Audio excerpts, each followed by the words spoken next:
Boa noite, galera. Realmente eu não sabia que ia vir tanta gente, eu esperava umas 5 pessoas, mas vamos lá, né? Então, como a Karen falou, eu sou o Marcos, né? Eu atualmente acabei de ser promovido a especialista. Eu trabalho na TOTUS, que é uma empresa de desenvolvimento de software, só que eu atuo na parte de cloud provider da empresa, onde a gente hospeda o RP dos clientes na nuvem. Eu tenho 5 anos de experiência, como a Karen e outras pessoas. Eu vim da FATEC São Caetano do Sul, e as coisas que eu gosto de estudar é tanto a segurança ofensiva, quanto a segurança defensiva, e um pouco de low level, de buffer overflow, coisas assim. Quem quiser conversar depois sobre qualquer um desses assuntos, estou à disposição. Então, uma agenda de como vai funcionar a palestra, né? No caso, eu vou falar o que é um Firewall e um Proxy, para deixar todo mundo nivelado. Vou falar sobre tunelamentos, e depois eu vou vir com algumas técnicas para demonstrar como você pode bypassar regras de Firewall simples e dependendo até Firewalls Next Generation, como tiverem configurados. Então, vamos lá. O que é um Firewall? Tem várias definições bonitas que você vai pegar em livro e tal, mas Firewall basicamente que é um filtro que separa 2 ou mais redes. Então, você tem um equipamento, ou pode ser um software, que ele, no caso, vai fazer a análise do tráfego e, com base na regra que você determinar, vai liberar ou bloquear aquilo. Os firewalls, eles têm 2 formas de funcionamento. Ele tem a forma que é o stateless, que, no caso, você tem que determinar a regra por pacote a pacote, ou seja, você determina o pacote que entra e o pacote que sai. E ele não sabe que a conexão está estabelecida.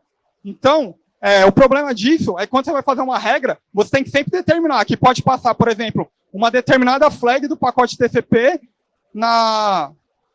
naquela regra. E depois tem que determinar todas as outras. Já os firewalls stateful, eles são conexão cheia. Essa conexão cheia é porque ele é orientado à conexão. Ou seja, ele tem inteligência de saber que uma vez a sessão estabelecida, os demais pacotes que estão nele vão passar tranquilamente naquela regra que você definiu.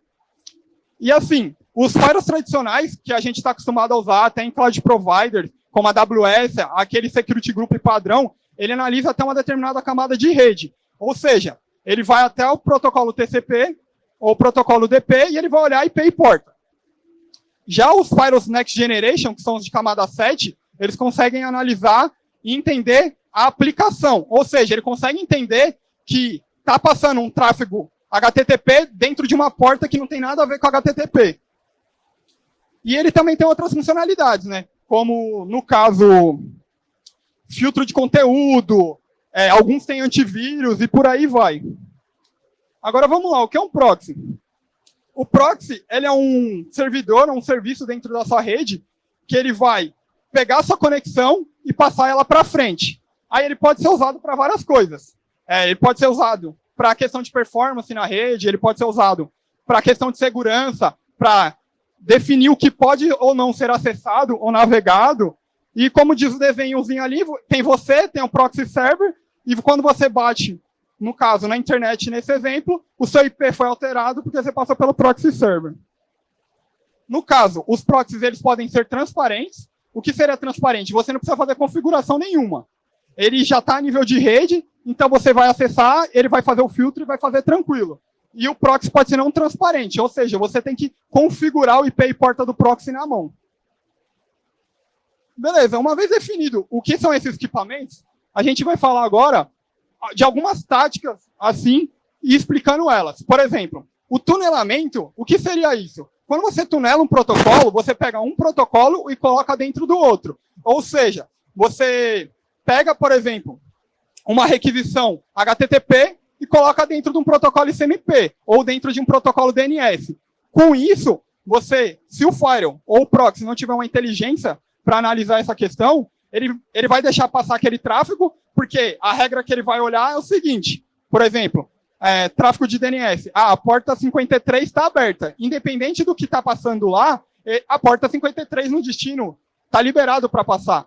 Então, no caso, você usa esse tipo de técnica de tunelamento para dar bypass nesse tipo de regra. E também tem outra tática que a gente faz muito quando vai fazer pivoting, que é quando você quer ter acesso a outra rede, que é o redirecionamento de porta, que seria você vai acessar um serviço numa determinada porta, e quando você acessa esse serviço, ele vai iniciar uma nova conexão com outro serviço, fazendo esse redirecionamento. Mas aí vocês podem se perguntar, por que isso? Por exemplo, eu posso subir um web server na porta 80 em algum lugar e mandar, quando bater naquele web server naquela porta 80, redirecionar para a porta 53 de um DNS server em outro lugar. Com isso, a regra de firewall que estava liberada para, no caso, passar só o tráfego na porta 80, vai acabar passando. Ele vai acessar a porta 80, mas você vai atingir o seu objetivo, que era bater na porta 53 em outro lugar. Então, eu agora vou começar a falar de algumas técnicas. Agora que eu expliquei a técnica, eu vou falar de algumas formas de usá-las.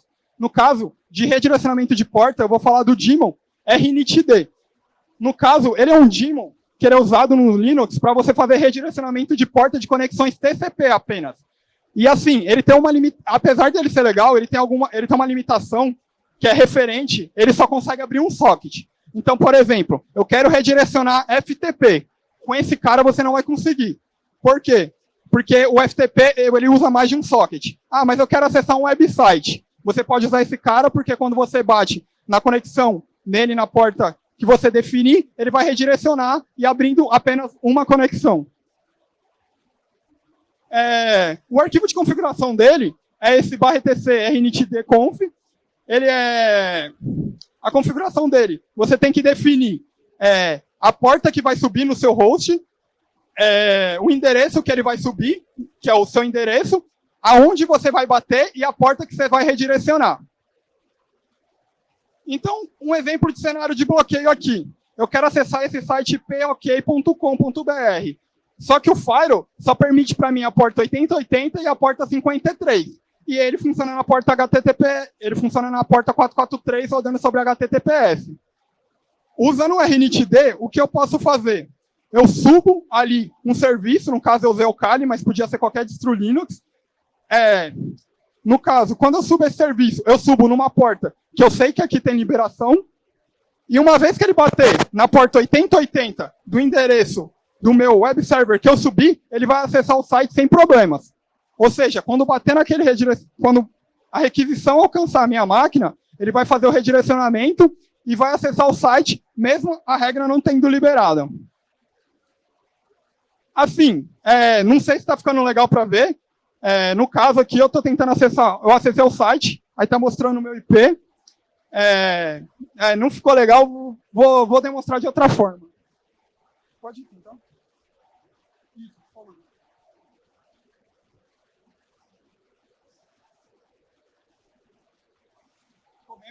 Ficou bem melhor, né? No caso aqui, ó, eu estou acessando, eu roteei aqui minha internet, meu endereço IP, no caso, é 179.165.179.212.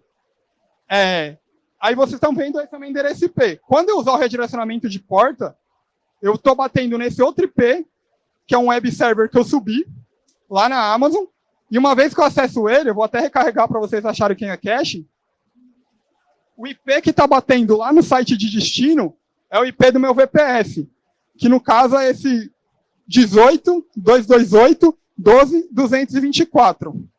Pode voltar para lá. Então, no caso, esse tipo de técnica você pode usar para fazer esse redirecionamento de porta simples. Então, se você, por exemplo, você invadiu uma determinada máquina e você precisa saltar de uma rede para outra e a única liberação de firewall que você tem é naquela máquina que você está, você pode subir um daemon nela, fazer esse redirecionamento de porta e, por exemplo, da sua DMZ você conseguiria bater num servidor da infra interna, por exemplo, um domain controller.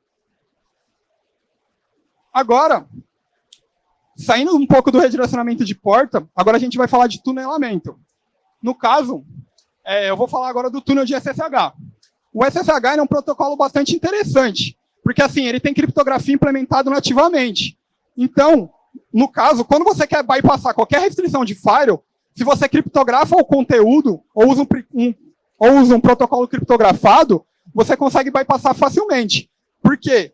A maioria dos firewalls, apesar de ele ter esse tipo de capacidade, o pessoal, por questão de performance, não configura para ficar fazendo decrypt, porque tem medo de latência na rede. Então, no caso, você pode usar, por exemplo, o SSH, que é um protocolo nativo, que geralmente está liberado em várias redes internas, para questão de administração, para fazer esse tipo de redirecionamento.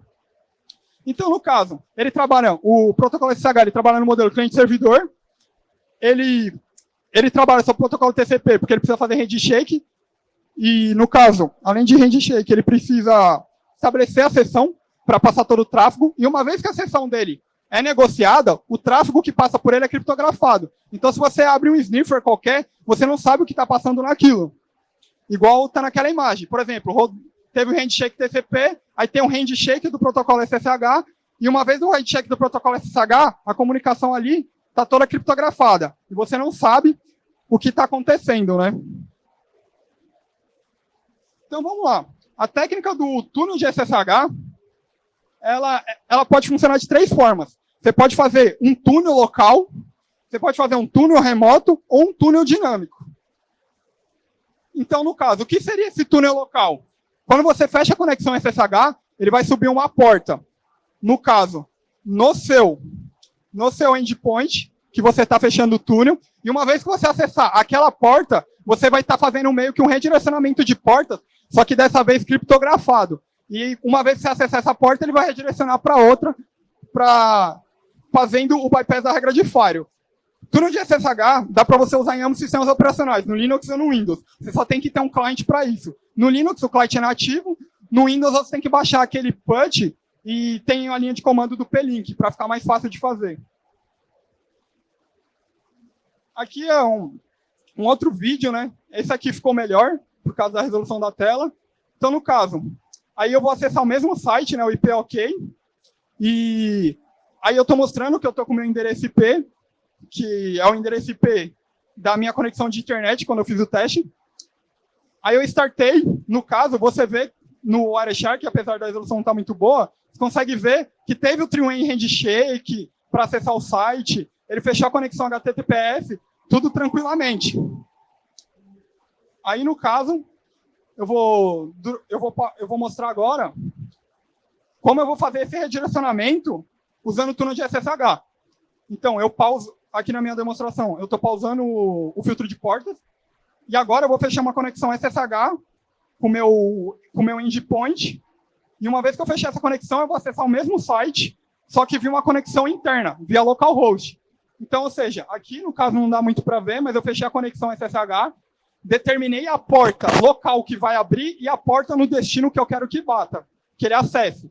Aí eu determinei isso, e uma vez que o túnel estabeleceu, ao acessar o site, eu acessei o mesmo site, vocês podem ver que ele até está reclamando que tem alguém no meio do caminho do certificado, por isso que ele falou que não é conexão segura, e não dá para ver, mas o IP que apareceu ali é o IP do meu VPS.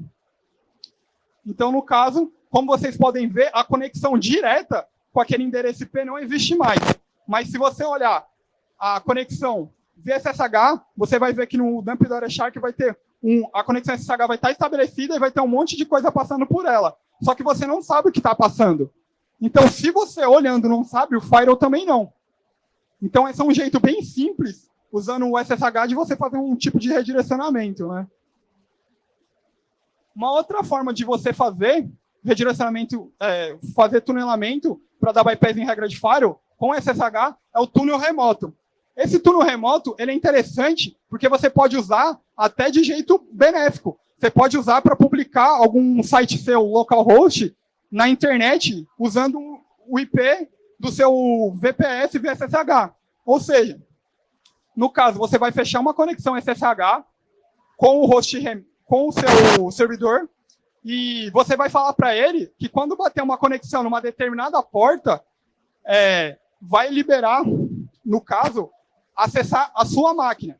O outro túnel que eu mostrei anteriormente era o contrário. Eu acesso uma porta local na minha máquina para acessar um destino. Nesse caso, o destino me acessa.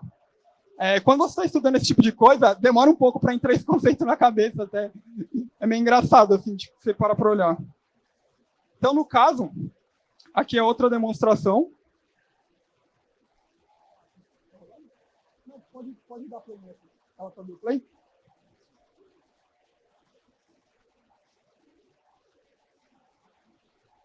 Então, agora o vídeo está rolando no slide. Então, no caso, infelizmente não dá para ver, mas eu estabeleci aqui eu estou subindo um Apache localhost na minha máquina. Daqui, eu estou mostrando para vocês que a página do Apache, do web server, está abrindo via localhost, normalmente. Aí até subi aqui, era uma página de teste aqui mostrando o túnel de SSH.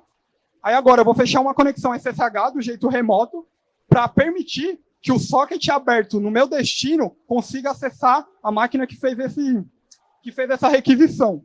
Então, no caso, como vocês podem... Aqui não dá para ver, mas aqui eu abri uma porta que é a 999 no meu host de SSH que eu conectei, e quando eu der um cur ou eu usasse um navegador qualquer e acessasse o meu localhost desse servidor remoto nessa porta, eu ia acessar a máquina que iniciou o túnel.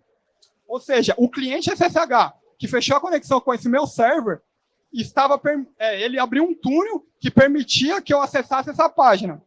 Esse tipo de técnica é interessante quando você consegue, por exemplo, um shell via SSH você conseguiu um web shell numa máquina e você precisa de ter uma sessão melhor, de um TTY melhor, né? Para você conseguir rodar determinados comandos, como sudo e etc. Tudo que tem questão gráfica. Então, você pode fazer o seguinte, uma vez que você invadir um web server, você fecha um túnel de SSH remoto desse jeito para sua máquina atacante e você vai conseguir estar dentro da rede via esse túnel criptografado. Agora, a última técnica do túnel de SSH. O túnel de SSH, ele também permite que você faça um túnel dinâmico. Ou seja, nesse caso, eu vou fechar a conexão SSH com o meu destino e esse meu servidor, quando eu acessar a conexão lá, eu vou conseguir mandar qualquer tráfego que vier de origem da minha máquina, vai sair como destino esse servidor SSH que eu fechei o túnel. Com isso, eu consigo, por exemplo, fugir de restrições de proxy, por determinadas URLs e coisas assim. Por quê? Ele sobe uma porta local na máquina que iniciou essa conexão com o servidor SSH. Essa conexão, ele funciona como um proxy sockets, ou seja, ele permite que passe qualquer tráfego dentro dele, e com isso, eu consigo sair qualquer tráfego por essa máquina que eu invadi, ou que você conectou normalmente para fazer uma navegação segura, por exemplo. Aí, para usar ele, determina, né, com -D, você determina qual é a porta local que vai abrir no seu endpoint, qual é a porta remota do SSH no destino, e tranquilo. Depois, qualquer tráfego que você acessar na porta que você determinou vai sair pela outra máquina. No caso aqui, eu vou fazer essa demonstração também pelo vídeo. Me perdoem mesmo pela resolução do vídeo, gente. Eu gravei várias vezes, mas não deu muito certo. Então, no caso, aqui, eu mostrei ali a porta que eu determinei. Eu estou fechando um túnel SSH dinâmico com um host meu na AWS. Aí, eu vou mostrar agora que o socket agora subiu naquela porta que eu determinei, que era a 999. A partir disso, quando eu buscar por aquele PID que abriu esse socket, é o SSH, aqui o cliente SSH, para demonstrar que realmente o túnel vai passar por ele. Então, no caso agora, eu vou mostrar de novo com aquele site. Eu peguei esse site porque ele mostra o IP de origem que fez a conexão, então fica uma forma didática de mostrar o que está acontecendo, né, quando você vê o vídeo. Aí, no caso, ele mostrou ali que o IP que ele está conectando é o IP da minha conexão de internet normal.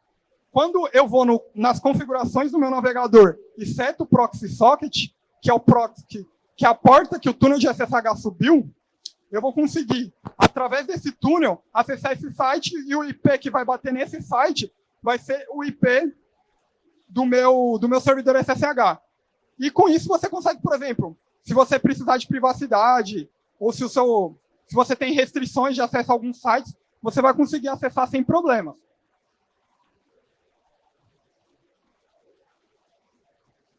Beleza. Agora, beleza. Eu consegui fechar um túnel de SSH e tal. Eu consegui fazer redirecionamento de porta, mas eu preciso, através do túnel SSH, acessar um protocolo totalmente diferente, em vez de ser HTTP que eu consigo configurar no browser. O que eu posso fazer no caso? Você pode usar a solução, que é um software que se chama Proxy Chains. O Proxy Chains, ele através de através de um proxy, ele consegue passar outros tipos de protocolo. Ou seja, através de um proxy HTTP simples, você consegue passar uma conexão TCP, uma conexão de DNS, uma conexão de SSH. Ou seja, se você tem na sua faculdade um proxy simples de HTTP e você usa Linux, você vai no proxy chain, configura a autenticação daquele proxy e você manda o cliente que você vai usar executar através do proxy chain. Com isso, você vai passar o tráfego todo por dentro do proxy tranquilamente, sem ter que fazer nenhuma configuração adicional. Ou seja, se você tem limitações no seu navegador para fazer aquela configuração que eu fiz ali de opções de internet e habilitar o proxy, você chama o proxy chain, ele vai abrir e todo o tráfego vai passar por dentro do túnel que você falou, né? No caso. A configuração do proxy chain é bem simples. Você só determina o tipo de proxy que você está usando, o IP que você vai usar e a porta. O proxy chain, por padrão, ele vem configurado para sair pela rede Tor. Então, ele vem como sockets 4, né? O sockets 4, ele só aceita conexão, ele não aceita trafegar DNS por dentro dele. Para trafegar DNS também, você tem que usar socket 5. E todo o tráfego, como eu disse, vai passar por dentro dele. Aqui é uma demonstração simples, né? No caso da Play. No caso, essa é uma demonstração simples que eu acesso um servidor SSH, mostro que o Tor está ouvindo na porta 9050, né? E através do proxy chain eu vou fazer uma requisição num site que mostra o meu IP, e uma hora ele vai mostrar o IP do meu VPS, e na outra hora, quando eu acessar via proxy chain, vai ser um IP da rede Tor qualquer, lá que o Tor me entregou na hora, né? Aí agora eu mostrei que o Tor está em listing, vou fazer a requisição do cur para mostrar que minha conexão primeiro vai vir no IP normal da minha máquina, o meu IP público, e depois que eu fizer via proxy chain, ele vai mostrar, ele aparece, né, que vai ser um IP da rede Tor. Tanto quando você dá Enter, ele fala que ele está passando pela rede Tor e o IP é diferente.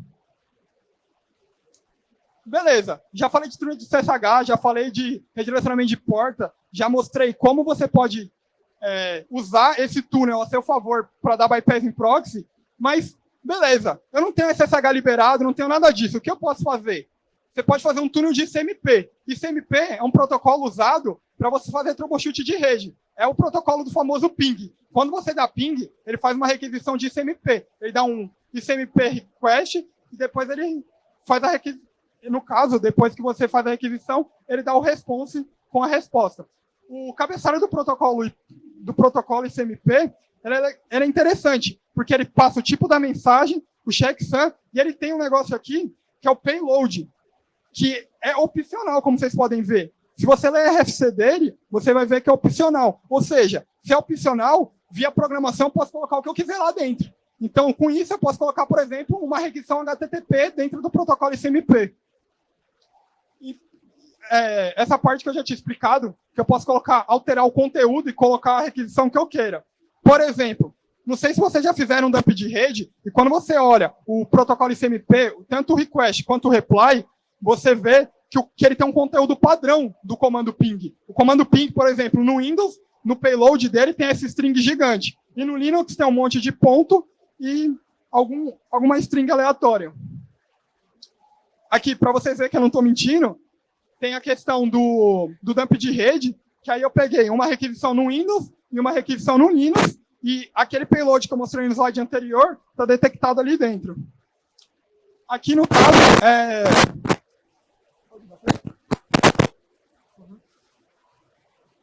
no caso, aqui, eu vou subir. Eu estou mostrando, né? Eu vou fazer uma... Aqui eu estou mostrando que quando eu dou ping, por padrão, é aquele payload mesmo. Consegue dar uma acelerada? Acelerar. Vou tentar dar uma acelerada no vídeo. Aqui, beleza. Aqui tem eu peguei uma prova de conceito de um cara na internet, que ele fez um script Python, usando uma biblioteca de sniffer, que ele pega o conteúdo, ele pega o protocolo ICMP, põe um comando Linux dentro, manda via requisição, e um agente do outro lado, que é o mesmo script Python, só que no formato de agente, de servidor, ele recebe aquela requisição e interpreta o que você está mandando. Ou seja, é um command controller usando ICMP de forma simples e funcionando tranquilamente assim, só passando ICMP na rede, ninguém vê nada. Beleza, gente. Vou dar uma acelerada porque o tempo está curto. No caso, beleza, eu já falei de CSH, já falei de CMP, já falei de redirecionamento de porta, agora eu vou falar de HTTP. O HTTP é bastante conhecido por todo mundo, até quem não é muito técnico usa ele e não sabe. Quando você acessa uma página web, você está usando o protocolo HTTP. Ele suporta criptografia, né? Se você habilita o SSL ou o TLS, e ele funciona no modelo cliente-servidor. Ele possui métodos específicos para fazer determinadas ações, ou seja, eu acesso uma página, eu mando um GET. Eu quero mandar um conteúdo, eu dou um post. E entre outros infinitos métodos que ele tem. Quando você faz um HTTP tuning, você fecha uma conexão cliente-servidor e através desse túnel que você fecha, você passa o protocolo HTTP. Você pode fazer de duas formas. Você pode usar o método HTTP Connect, ou seja, você faz uma requisição HTTP, passa o HTTP Connect, aí ele vai fazer como se fosse um redirecionamento de porta. Você manda para ele a flag HTTP Connect na sua requisição, e uma vez disso você manda isso, IP e a porta que você quer bater. Ou seja, quando você acessar o web server, ele vai interpretar aquilo e vai mandar para frente no IP na porta que você mandou. E tem um outro jeito que você pode fazer também, que é usando os métodos normais, tradicionais. Get, post, put, delete e etc. Tem duas ferramentas que você pode usar para fazer isso. Tem o HTTP Tunnel, que ele é nativo no Kali Linux, e tem o Tiny Proxy, que você precisa instalar. No caso aqui, eu vou mostrar. Aqui no servidor não tem nada ouvindo na porta 999. Eu vou subir agora usando o HTTP Tunnel, que do lado do servidor, o utilitário dele se chama HTS. Vou subir na porta 999. E uma vez que eu subo na porta 99, eu estou startando o Wireshark para vocês verem no dump de conexão que o meu acesso àquele site não vai sair diretamente. Eu vou ter acesso só nessa porta 999. Ou seja, meu tráfego vai estar tunelado, né? Aqui a máquina cliente. A máquina cliente, no caso, eu vou abrir o túnel. E uma vez que eu abrir esse túnel, eu fechei essa conexão HTTP e eu posso, por dentro do HTTP, dar um SSH, dar um RDP, fazer o que eu quiser lá dentro, que, no caso, pro firewall tradicional, vai parecer uma requisição HTTP. Para alguns firewalls Next Generation, pode ser que ele detecte como HTTP túnel, mas se você criptografar esse seu túnel com SSL, seu túnel de HTTP vai passar liso. Então, no caso aqui eu mostrei, né, eu fiz um curl para mostrar que o acesso ao site saiu normalmente, e depois, nessa demonstração, eu faço um SSH, e uma vez que eu fiz esse SSH, ele vai passar por dentro desse túnel de HTTP. Ou seja, para o firewall passar um HTTP, mas, na verdade, eu estou passando um SSH por dentro dele.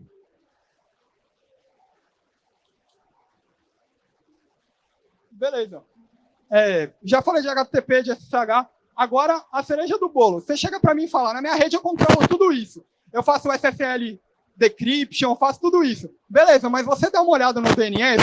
O DNS hoje, gente, é tipo um dos maiores vetores que você pode usar para fazer vazamento de informação. Porque ele é um protocolo simples, ele não foi feito numa arquitetura para esse tipo de inspeção, e você pode usar ele arbitrariamente do jeito que você quiser. O DNS, ele funciona da seguinte forma: você faz uma requisição, seu servidor DNS vai perguntar sobre aquele domínio, se ele não souber a resposta, ele vai passar para frente até que ele chegue no servidor DNS que conhece o seu nome de domínio, que seria o seu servidor DNS autoritativo. Beleza, como é que eu faço túnel de DNS? Para fazer túnel de DNS, eu tenho que ter um servidor DNS que eu controlo, que ele vai rodar alguma ferramenta minha para fazer DNS túnel, e uma vez que eu fiz isso, eu preciso de um cliente do outro lado, porque o cliente e o servidor eles vão saber se falar para fazer esse túnel. No caso, você pode fazer de duas formas. Ou você conecta diretamente nesse servidor DNS que você tem controle, ou você faz com um domínio de forma recursiva. Ou seja, você tem que ter um domínio na internet, ele tem que estar propagado, e com isso, com o domínio estando propagado, qualquer servidor de DNS que perguntar, você perguntar, por exemplo, o domínio mv.pessoal.ws, quem é o servidor de DNS dele? Aí ele vai falar, é o servidor de DNS do Kali Linux. Aí quando eu bater no servidor de DNS do Kali Linux, ele vai receber a requisição DNS, vai interpretar e, por exemplo, vai poder estabelecer um command control entre as duas pontas tranquilamente. Voltando, duas ferramentas que são bastante conhecidas. Você pode usar o DNS Cat e o IODNet, também, que é bastante conhecido.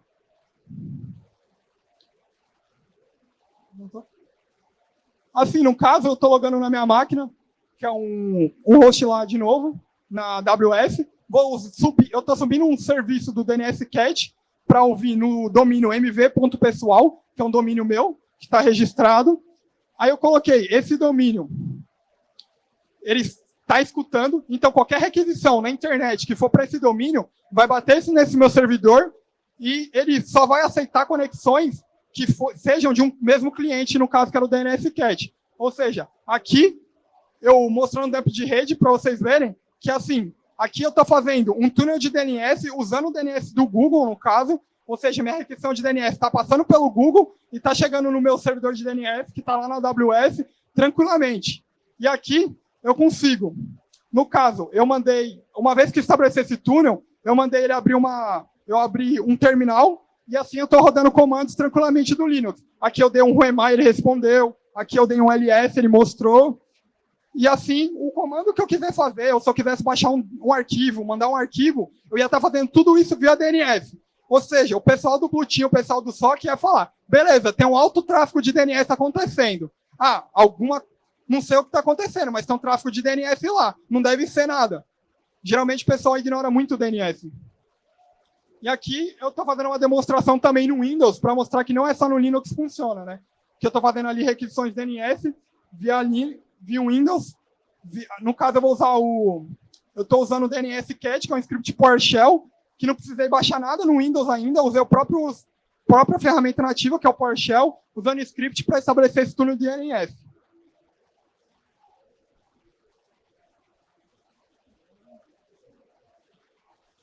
No caso aqui, ele estabeleceu. Aqui, só mostrar que ele estabeleceu a sessão para vocês verem. Aqui, no caso, não dá para ver, mas o de cima era o meu Linux, o de baixo é o meu Windows. Aqui, eu acessei o Windows e eu vou digitar um comando aqui, no caso que eu dei para eu acessar, para eu abrir um CMD no meu Windows via túnel de DNS. Abrir aqui, deve dar para ver do fundo, assim, que aqui está o CMD rolando. Aí aqui eu dei um ipconfig via túnel de DNS. Beleza, aí vocês vão falar, todas essas técnicas que eu demonstrei, eu fiz via internet. Dá para você fazer na rede local, uma vez que você teve acesso à rede local, mas se você não tem acesso à rede local, você quer fazer algo antes, ou você quer fazer só para dar bypass no proxy da faculdade, ou você quer acessar algum outro site de maneira mais privada, você pode, e você precisa de IP público. Você não quer usar um VPS na AWS nem nada disso. Você pode usar 2 serviços SaaS. Tem, no caso, o ngrok, não sei se vocês conhecem, que ele permite você fazer...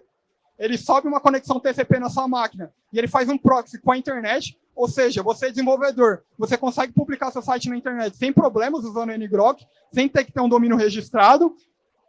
E você que é de Red Team, que quer fazer algum teste, tal, você pode usar ele e você sobe o daemon do ngrok na sua máquina, você seta para ele qual vai ser a porta que você quer ouvir, que ele tem que redirecionar localmente, aí ele vai te dar uma URL na internet que de qualquer lugar você vai acessar essa máquina local.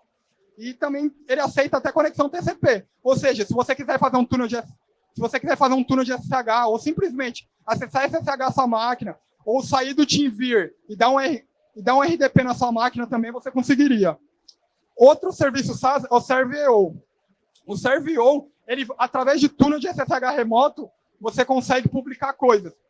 Ou seja, ele é melhor que o ngrok, porque ele vai estar criptografado, apesar do ngrok aceitar SSL e TLS, mas no caso, você não precisa ter um servidor de SSH para fazer isso. Então, ou seja, você vai fechar um túnel com um ServEO, ele vai publicar a sua página na internet, ou você pode fazer outros tipos de túnel, quando você acessa a página, ele determina isso sem você ter que administrar nenhum servidor de SSH, ou ter que ter um servidor próprio. Então, essas são 2 formas simples de, se você não tem um IP público, você conseguir fazer essas técnicas também.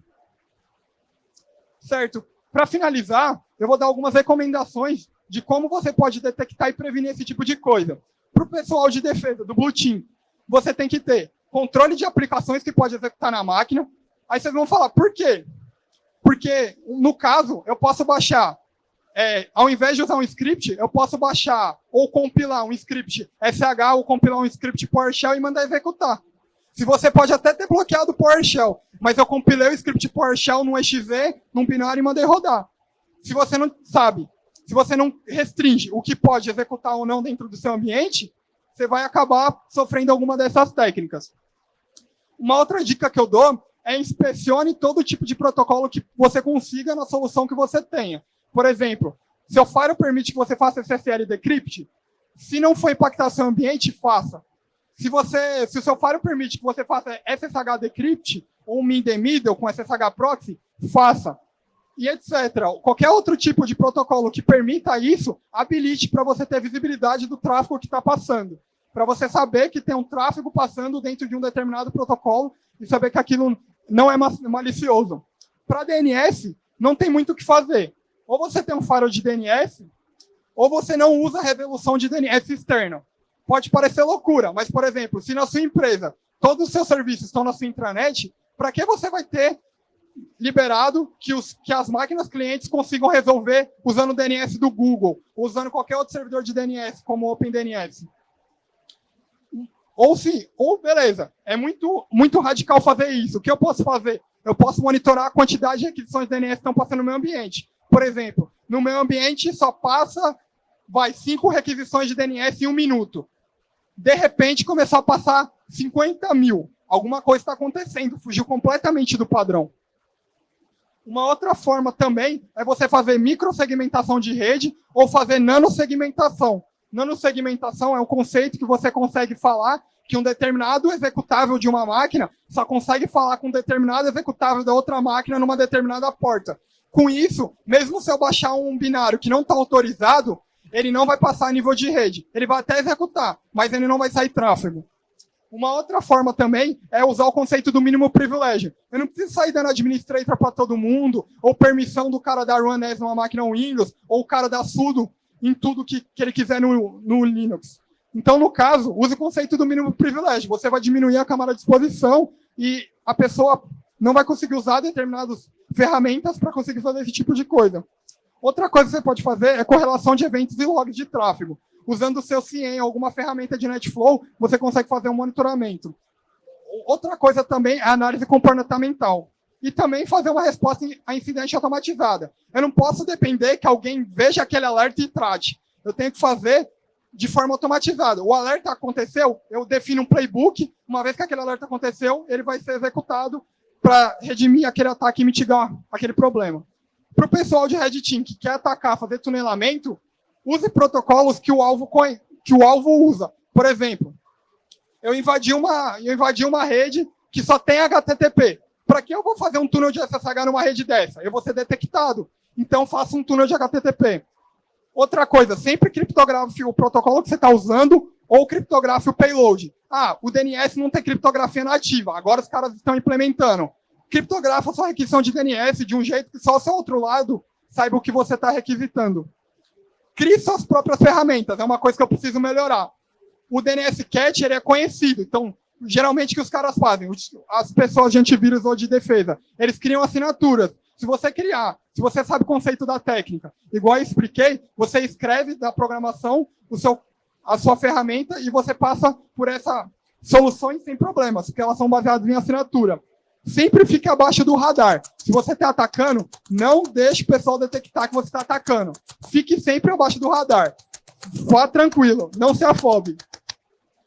Prefira ferramentas compiladas, ou seja, em vez de eu ficar rodando um PowerShell nativamente, pega o PowerShell, compila ele no NXV e manda rodar. Porque às vezes dá incompatibilidade de versão de PowerShell, coisas assim.